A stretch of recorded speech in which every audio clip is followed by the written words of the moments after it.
আস্তে রেখে দাও।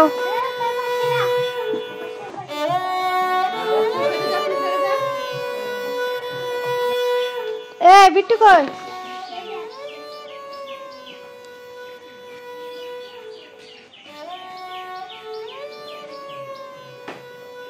বাবা সকালবেলা সব কি কাজ, কত কাজ করলি।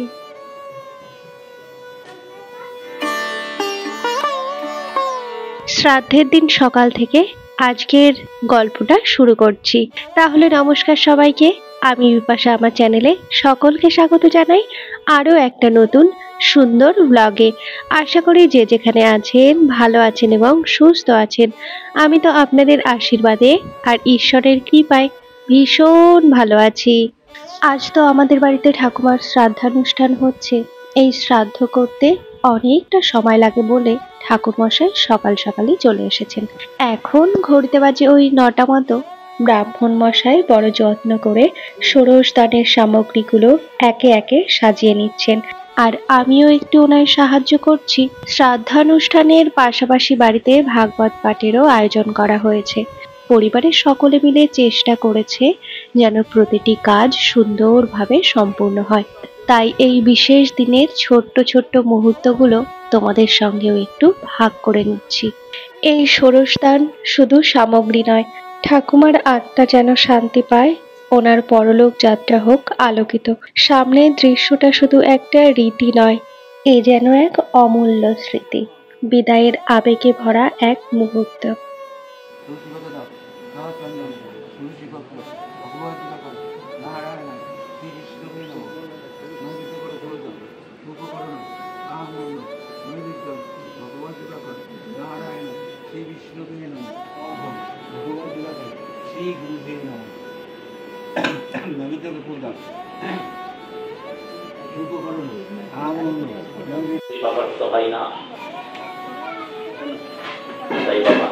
যতটুকু সময় পাবে কৃষ্ণ ভজন কর।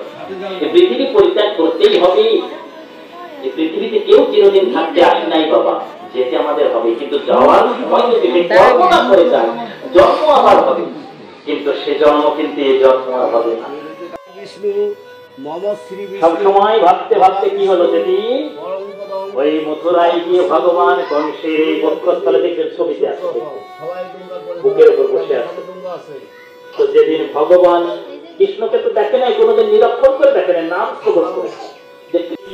বলছি হরি তুমি আমার চরণের নকুল ধরে নাও, তুমি তো চরণের নকুল নেওয়ার জন্য তুমি আমাকে কাঁধে করে সেই বৃন্দাবন থেকে এখানে বইয়ে নিয়ে, তাই তুমি চরণের নকুল নাও, আমি তোমায় খুলে দিচ্ছি।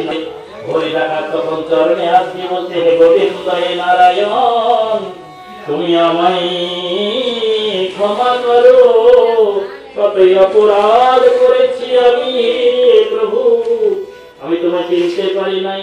তাই তুমি বললেন তোমাদের আর কোনো চিন্তা নেই, দুইজনকে কি করলে সর্বরাত্রি করে নিয়ে ওই পুঁথি নিয়ে গেলেন। ভক্ত আর ভগবানের মিলন হয়ে গেল। নিতাই গৌর প্রেমানন্দে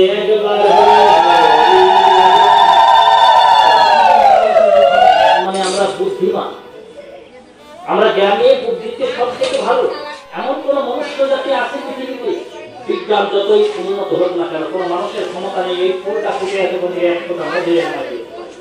কিন্তু যদি মৌমাছিকে বলা যায়, কত মৌমাছি তুমি এক ফোঁটা মধু এনে আমায় দাও না গো, এক ফোঁটা নয় 10 ফোঁটা মধু এনে দিতে পারে। আমার শিল্পীয় উদ্দেশ্য উদ্দেশ্য শিষ্য আদি শ্রাদ্ধবাসী বর্ণরং ঋষি মম বিষ্ণু মুনিপক্ষং কুমার আদ্ভুত মম ক্ষেত্র জয়গঙ্গা ভাষ্য ইত্যাদি ইত্যাদি উন্নয়ন।